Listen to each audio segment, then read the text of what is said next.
Hoy vamos a hablar de talentos especiales. Bienvenidos a Empresa y Social, el podcast en donde hablamos con empresas que ayudan a personas.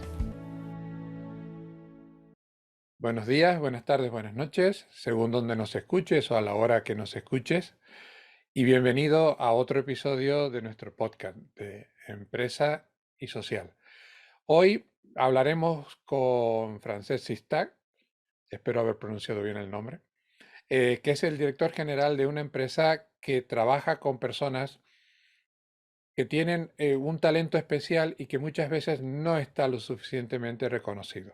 Él nos explicará los detalles, es experto en la materia, y nos contará el alcance que tiene la función de su empresa, cómo trabajan con estas personas con talentos especiales y qué percepción tiene de las empresas con las que colabora, si son receptivas o no a este tipo de colaboraciones. Buenos días, Francesc.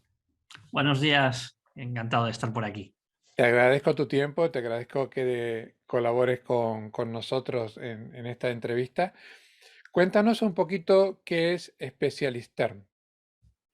Mira, pues Specialistern es una empresa social que nació en Dinamarca en el 2004, que de una forma u otra ya ha actuado en 25 países y que se dedica a dar formación y empleo a personas con autismo y otros diagnósticos similares, que es un colectivo que típicamente ha quedado excluido del mercado laboral, pero que tiene muchas capacidades que pueden ser muy útiles para las empresas. Entonces, parte de nuestro trabajo es preparar a las personas con autismo para que estén listas para trabajar, y la otra parte es encontrar empresas interesadas en ese talento y ayudarlas también a entender lo que es el autismo y la neurodiversidad y a cómo integrar estas personas en sus organizaciones y así pues adquirir un talento especial que puede ser muy útil.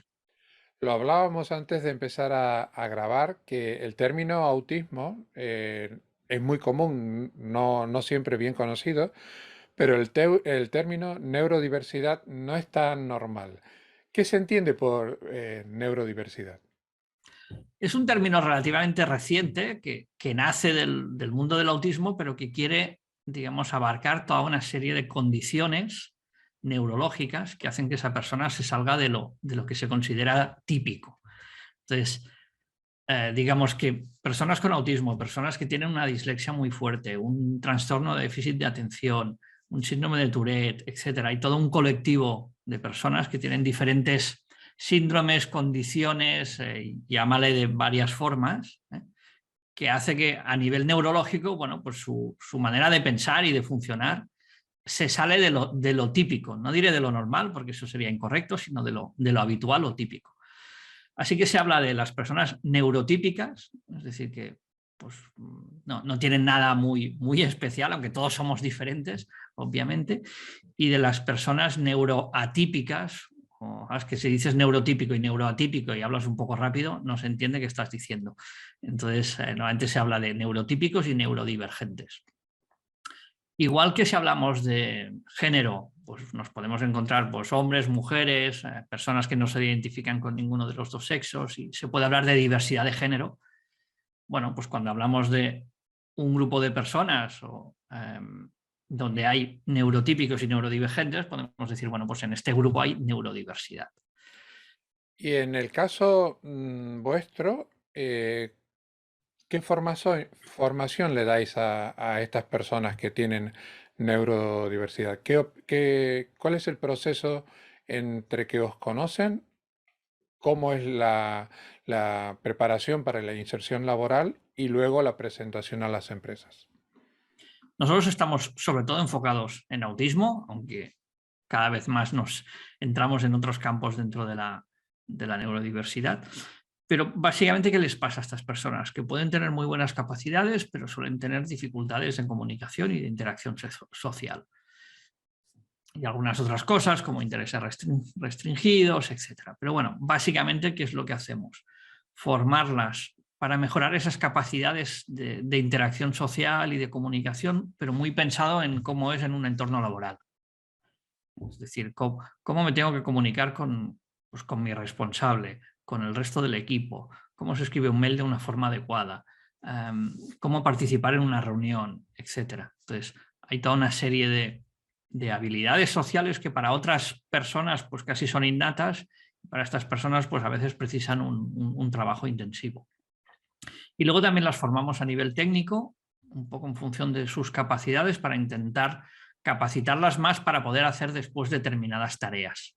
Y con esta combinación de formación sociolaboral por un lado y técnica por el otro, pues conseguimos que estén bien preparados tras hacer un curso que a veces es de unos pocos meses o en los casos más largos, pues 5 meses.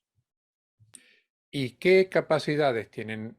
Si las personas que, por ejemplo, cualquier oyente que nos escucha en España o en Latinoamérica, eh, ¿qué capacidades puede ofrecer una persona con neurodiversidad a una empresa?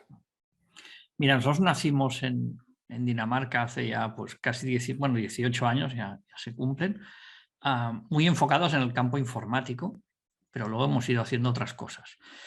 En el campo informático, ¿qué pasa? Muchas personas con autismo o con autismo leve o lo que muchas veces se llama como síndrome de Asperger, tienen lo que denominamos pasión por los detalles. Son personas muy detallistas que se concentran muy bien, que tienen muchas competencias visuales, una gran capacidad de concentración, etc. Y esto las hace idóneas para tareas como las pruebas de software. También para tareas de tratamiento intensivo de datos, tareas de análisis de datos, etc. Entonces, ahí, digamos, esto que lo resumimos con nuestro lema de pasión por los detalles, es esta idea de, oye, tú tienes un trabajo que precisa mucha atención al detalle, pues seguramente es un muy buen encaje con una persona con autismo. No es lo único que pueden hacer y cada vez más estamos poniendo personas con autismo a trabajar en otros ámbitos, aprovechando pues, otras capacidades innatas que puedan tener y buscando dónde pueden encajar, que al fin y al cabo es lo que hace cualquier persona. Bueno, ¿qué es lo que le puedo ofrecer a una empresa? Intentar encontrar trabajos donde eso tenga sentido. Pero, por ejemplo, en Barcelona, uno de los últimos proyectos que hemos hecho ha sido con Casa Batlló, y ahí hemos puesto a 45 personas neurodivergentes, de las que 40 tienen autismo y otras 5 pues, otras condiciones, a trabajar en un montón de tareas diferentes, incluyendo todo el circuito de atención a los visitantes. Y a lo mejor alguno pensará, pero si hace poco has dicho que estas personas tenían dificultades de comunicación e interacción social, ¿qué hacen trabajando en un museo? Bueno, pues porque algunas de ellas sí que tienen suficientes capacidades para, con una cierta formación específica de cómo interactuar de forma adecuada pues, con un turista, pues ¿por qué no? Pueden trabajar ahí y un poco romper barreras y demostrar que muchas personas, cuando tienen la preparación, la formación y el apoyo adecuados, pueden hacer muchísimas cosas. Preparando la entrevista, he visto vuestra página web y me gustaría que me cuentes por qué usáis el diente de león como logo, como símbolo de la empresa. Vale, aquí es una analogía. Y es, si tú tienes un césped, un jardín de césped impecable y te aparece un diente de león en medio, el instinto que muchos de nosotros tenemos es vamos a cortar y a quitar esa mala hierba. Si el diente de león lo estudias un poquito, pues resulta que es una planta muy útil, que se usa en medicina y que se usa en cocina. Y he visto pues ensaladas con diente de león y hay algunos derivados, digamos, naturales, pero de tipo médico, que también basados en el diente de león. Entonces, hay mucho valor en esa planta, pero tienes que entender que es diferente de otras plantas y aceptar que a lo mejor si tenías el jardín impecable y te aparece por ahí un diente de león, pues estéticamente, bueno, le puedes ver la gracia o no, pero es verdad que te rompe la uniformidad.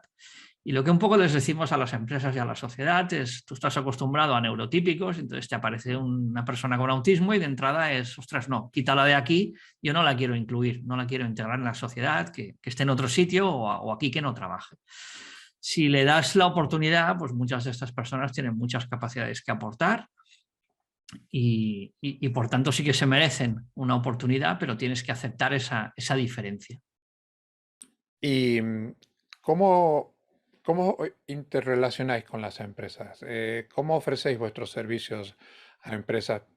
Me dijiste que empezasteis por el sector tecnológico, pero luego estáis abiertos a colaboraciones con un museo, como nos has dicho hace un momento.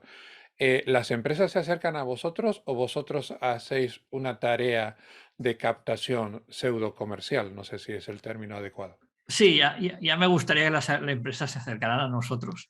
Y, hombre, alguna vez pasa, ¿eh? Y yo diría que cada vez más pasa más porque hay más empresas interesadas en la sostenibilidad, en los objetivos de desarrollo sostenible, en la diversidad e inclusión, etcétera. Y bueno, pues algunas veces pues nos llegan, pero básicamente pues no, el trabajo lo tenemos que hacer nosotros y es normal. Y hacemos pues sí una acción comercial contactando con empresas, sobre todo con sus áreas de recursos humanos, equipos de diversidad e inclusión, áreas de responsabilidad social corporativa, etcétera, para presentarnos, para explicar lo que hacemos, etcétera. No es fácil y digamos que aún hay muchas empresas que tienen que entender lo que hacemos y aceptar, y somos como muy innovadores en este campo. Entonces, en España y en América Latina, aunque cada vez hay más oportunidades, pero no son las partes del mundo donde es más fácil convencer a las empresas. Digamos que países como Estados Unidos, pues en este campo están como mucho más avanzados y han normalizado mucho más la inclusión de la neurodiversidad. Pero bueno, vamos haciendo y la lista de empresas con las que trabajamos en España incluye grandes entidades financieras, grandes empresas del sector tecnológico, museos tan conocidos como Casa Batlló, bueno, y empresas de muchos otros sectores. Eso es una cuestión en la cual nosotros queremos hacer hincapié.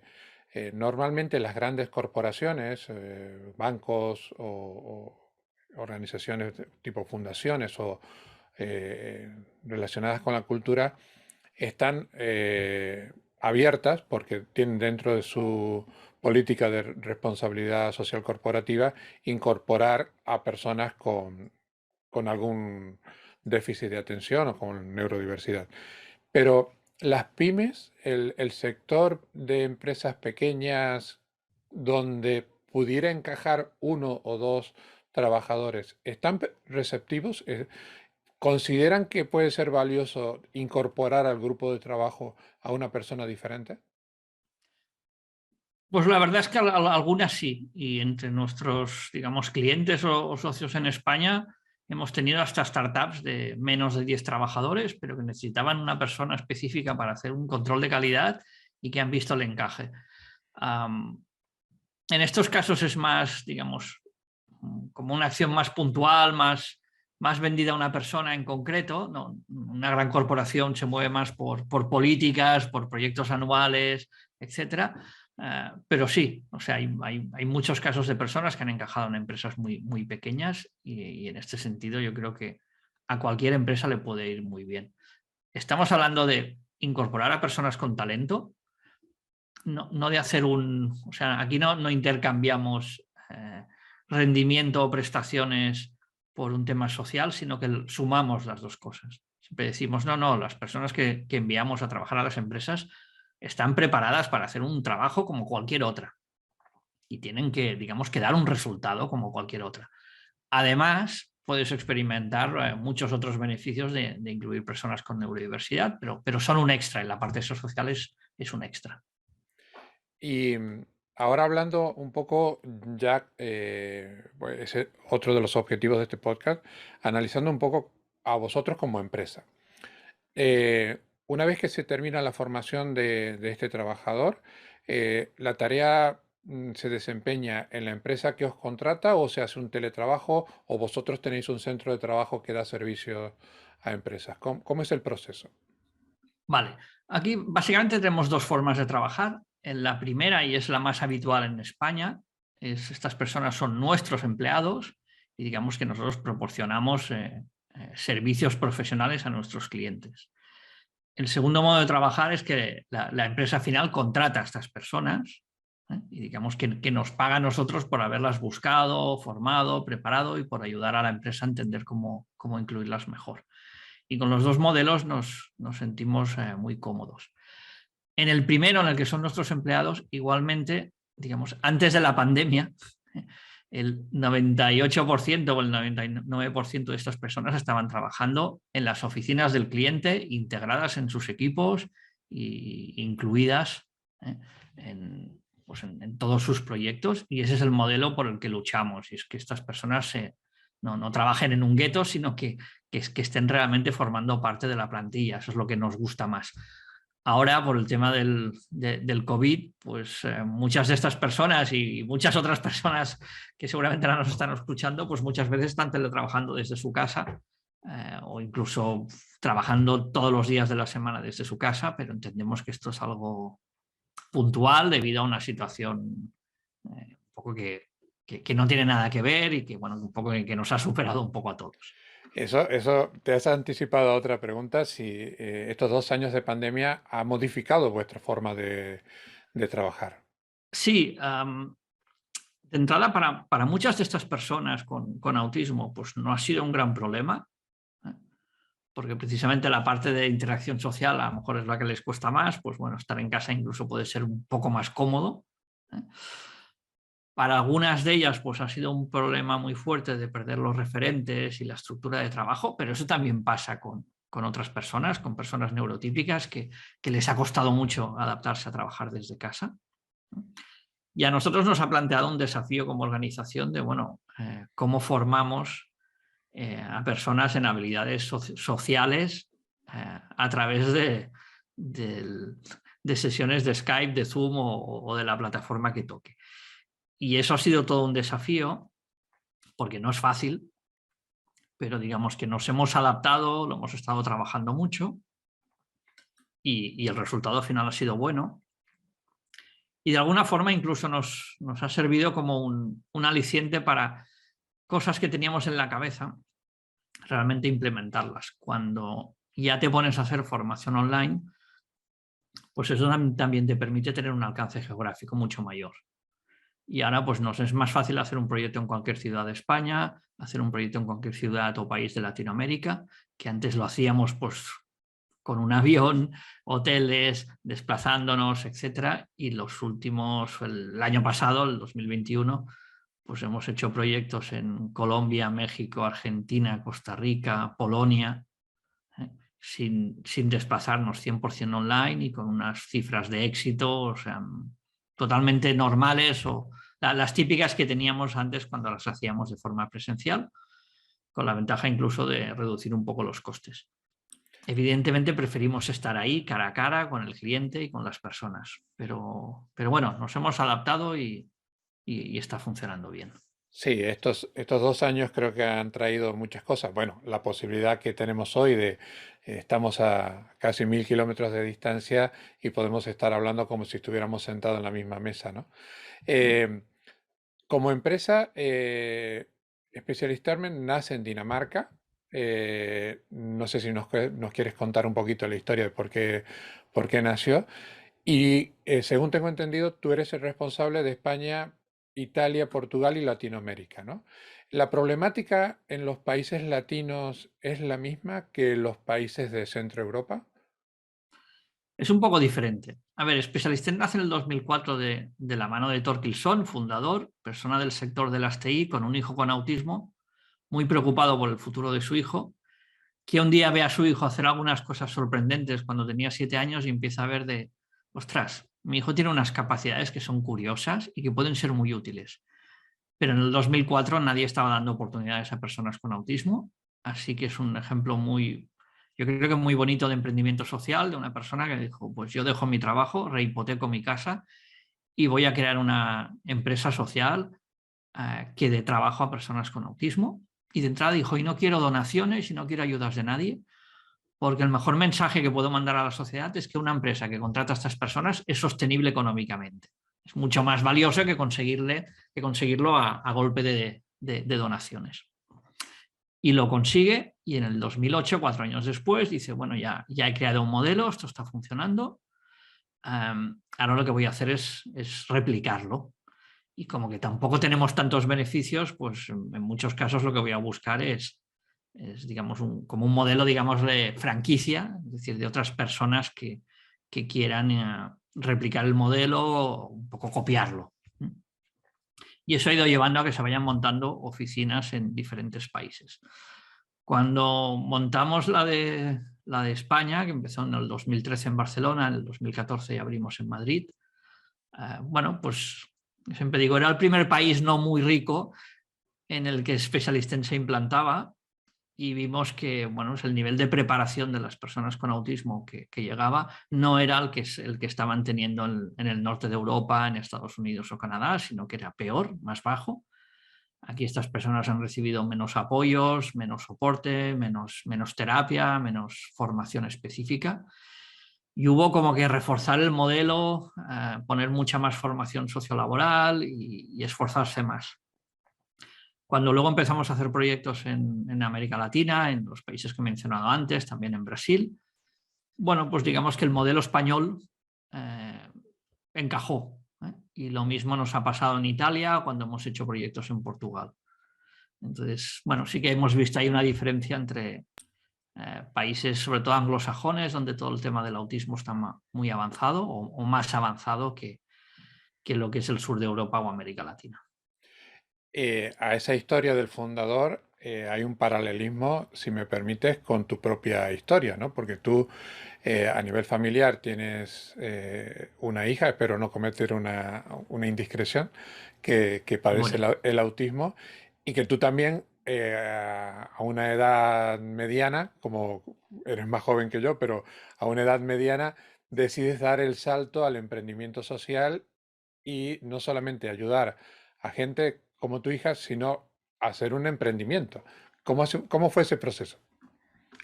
bueno, es verdad, o sea, yo tengo una hija con autismo que ahora tiene 16 años, también estaba y sigo muy preocupado por su futuro. Y antes había estado en una empresa donde hacíamos procesos de gestión documental masivos y habíamos tenido unas pocas personas con autismo.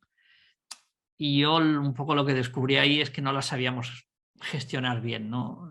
O sea, a veces como actuaban y como actuábamos nosotros, pensé, esto no encaja, ¿eh? Pero posiblemente soy yo el que tiene que aprender más. Entonces me puse a buscar información y descubrí Specialisten, que era una empresa danesa que estaba haciendo eso. Al cabo de un tiempo vi que habían abierto una segunda oficina en el Reino Unido. Contacté con ellos, la historia es muy larga, pero bueno, en un momento dado reciben una ayuda europea para hacer un estudio de viabilidad en 4 países europeos y escogen España como uno de esos 4 porque en España había mucha gente que les estaba escribiendo y diciéndoles, traed vuestro modelo aquí. Bueno, les ayudo a hacer ese estudio de viabilidad, me voy implicando cada vez más. El estudio dice que hace falta una inversión importante para empezar el proyecto de más de $500,000. Me pongo a buscar dinero, encuentro a Ramón Bernat, que también, digamos, tiene familia con este tipo de diagnósticos y que tenía más capacidad financiera que yo. Y al final decidimos pues emprender este proyecto e iniciarlo.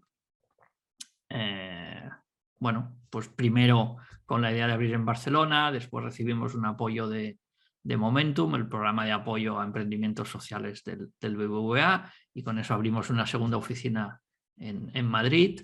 Y bueno, luego hemos ido haciendo más cosas y nos ha ido llevando a abrir una oficina en Brasil, una en Italia y ahora con el apoyo del Banco Iberoamericano de Desarrollo, pues también abrir una oficina en México y bueno, ir replicando cada vez más el proyecto y llevándolo a más sitios.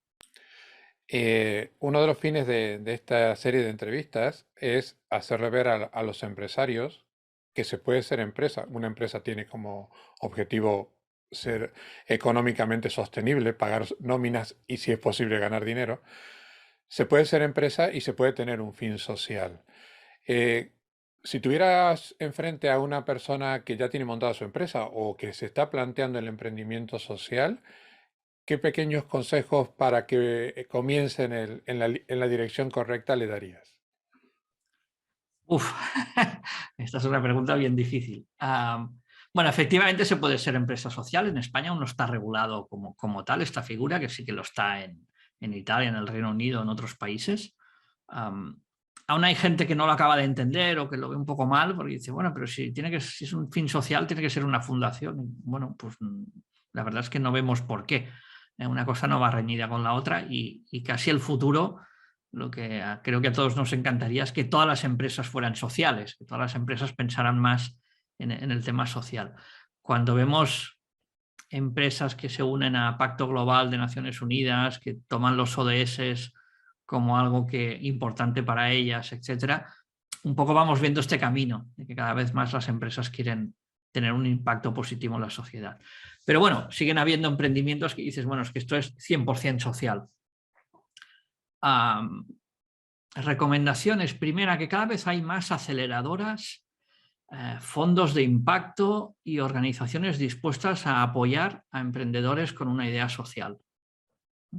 Y se me ocurrirá, por ejemplo, mencionar a Ship2B, pero hay también el programa CREA y hay muchos otros. Entonces, estas aceleradoras, incubadoras, etcétera, tienen asesores, programas de apoyo a jóvenes en el sentido de que están empezando, no de que sean jóvenes. Yo empecé especialista con 44 años y muy contento, y creo que a una cierta edad tienes una experiencia que te permite abordar proyectos con más solidez. Pero bueno, hay toda una lista de incubadoras, aceleradoras, fondos, etcétera, que pueden aportar dinero, expertos, etcétera. Entonces, si hay una buena idea, yo casi diría, ostras, ves a buscar ayuda de gente que ya ha pasado por eso, porque hay mucho interés de muchos sectores por apoyar eso. Y tal vez el otro consejo es, muchas empresas sociales son sostenibles y lo consiguen ser, pero tal vez no son los modelos más rentables. ¿Y esto a qué ha Bueno, llevado? hay, A que hay tú un, vas... hay un término ahí que quiero hacer hincapié. La rentabilidad no solamente se tiene que empezar a ver como rentabilidad en dinero, en euros, dólares o la moneda que sea, ¿no? Se puede ser rentable con la felicidad, con la sonrisa de la persona a la cual ayudas, ¿no? Sí, nosotros siempre hablamos de tenemos unos resultados sociales y unos resultados financieros. El objetivo de especialista es tener unos grandes resultados sociales. Los resultados financieros, ahí lo que buscamos es ser sostenibles, es decir, no estar perdiendo dinero, porque si hay beneficios, la decisión del inversor principal siempre ha sido los vamos a reinvertir en generar más impacto social, etc. Entonces sí, hay que considerar los dos, y desde luego el social es el que nos mueve más. Pero bueno, como que también hay que ser sostenibles.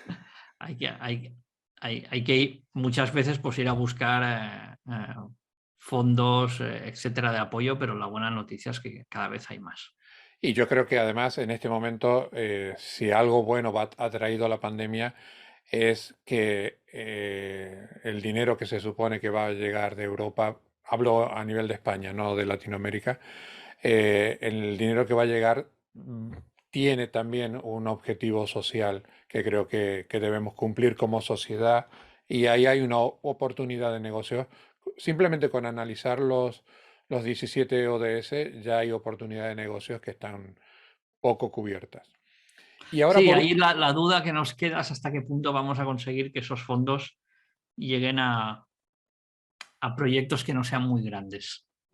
Eh, es la pregunta del millón y es la esperemos, pregunta del millón. Pero espe- bueno, cada vez más, o sea, en un sector, el sector social, digamos, como decía, a nivel económico no es muy rentable. Entonces, esto lo que ha llevado es que haya muchas pequeñas empresas sociales y proyectos sociales, y muchas veces te encuentras que en 5 países europeos hay gente haciendo exactamente lo mismo, pero cada uno ha empezado de cero. ¿eh?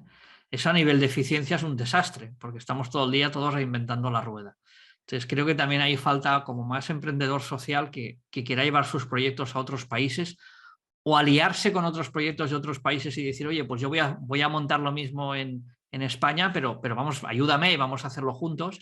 Y tal vez eso puede dar oportunidades vamos a por esos fondos europeos, pero con un proyecto de varios países, de varias organizaciones, etcétera. Creo que nos falta ahí, como sector, buscar mucho más la sinergia, la internacionalización, etcétera. me alegra muchísimo que hayas dicho esto que acabas de decir, porque ese es el propósito de este podcast. Dar a conocer lo que hacéis vosotros, porque lo mismo te escucha Bueno, tú estás en una organización que está presente ya en 24 países, si no me equivoco, pero lo mismo te escucha un señor de otro país o incluso de España que no sabe de vuestra existencia y podéis colaborar y entre dos, tres o lo que sea se logra más éxito. Y ya para finalizar, si tuvieras enfrente a una empresa, a un directivo de recursos humanos o a un empresario, eh, ¿cómo lo convencerías para que tenga en cuenta a vuestra gente? ¿Qué es lo que puede aportar una persona con neurodiversidad que otra persona pseudo normal no tiene ese talento? Mira, diría, o sea, de entrada son personas con talento que pueden trabajar como cualquier otra, pero te sueles encontrar personas con una rotación muy baja que valoran mucho el que haya una empresa que haya apostado por ellos. A nivel de empresa que tiene una preocupación social, de responsabilidad social o incluso a veces de imagen, pues eso también puede ser un beneficio. Y nosotros cada vez más estamos midiendo el impacto que genera en el equipo y en la persona responsable del equipo, porque lo que estamos viendo es que pones a una persona con autismo a trabajar en un equipo y es verdad, hay que hacer un poquito de formación al equipo sobre comunicación, sobre cómo dar feedback, etcétera. Y lo que te encuentras después es un equipo con un clima laboral más adecuado porque están aplicando esas ideas no solo con la persona con autismo, sino entre ellos. Te encuentras a una persona responsable de equipo que está creciendo profesionalmente, que cada vez más pone el foco en la gestión de personas y no en la gestión de tareas. Y al final eso provoca como un cierto cambio y evolución de los equipos. Entonces yo a los responsables de recursos humanos o directores generales siempre les digo, oye, esto de la neurodiversidad es algo que no te puedes permitir, al menos no conocer y no probar. Y en general las empresas con las que trabajamos luego quieren incrementar el proyecto, aplicarlo en otros sitios, etcétera. Pero es un poco, no puedes desconocerlo porque te estás perdiendo una oportunidad. Fantástico. Francés, no me quiero pasar del tiempo que teníamos comprometido. Te agradezco muchísimo este ratito que nos has dedicado. A mí me ha resultado extremadamente instructivo porque no es lo mismo leerlo o ver vídeos que te lo cuenten así de la forma tranquila, sosegada, pero segura que tú lo haces. Y me gustaría que nos digas las coordenadas digitales vuestras por si alguien que tiene un familiar o que tiene una empresa y quiere conocer un poco mejor cómo trabajáis, se puede poner en contacto con vosotros. Tal vez lo más fácil es a través de redes sociales y de la web. Es verdad que tenemos un nombre un poco raro, Specialisterne, que el nombre original es en danés y significa los especialistas. Con esta idea de hoy estas personas son especialistas. Se escribe tal como suena sin la E inicial, Specialisterne. Pero si alguien luego no se acuerda, yo creo que si pone autismo y trabajo en un buscador en internet, enseguida llegará en alguno de los enlaces a Specialisten porque somos el referente mundial y yo creo que ya bastante conocidos en todo el mundo. Lo pondremos en las notas del programa. Te reitero mi agradecimiento, mi admiración por el trabajo que hacéis y tenéis aquí un canal de comunicación abierto para que en el futuro si queréis comunicar algo, alguna nueva línea de negocio o algún nuevo formato de emprendimiento social, que contéis con nosotros. Muchas gracias por invitarme. Que tengáis buen día. Gracias. Gracias. Espero que los contenidos de este episodio hayan sido de tu interés. Te damos las gracias por habernos escuchado. Te invitamos a que lo compartas en tus redes sociales y que nos des la máxima valoración en la plataforma de podcasting que nos hayas escuchado. Te esperamos en el próximo episodio de Empresa y Social y también te animamos a que nos digas qué tipo de empresa te gustaría conocer o qué tipo de temática te gustaría que tratemos en este podcast. Hasta el próximo episodio.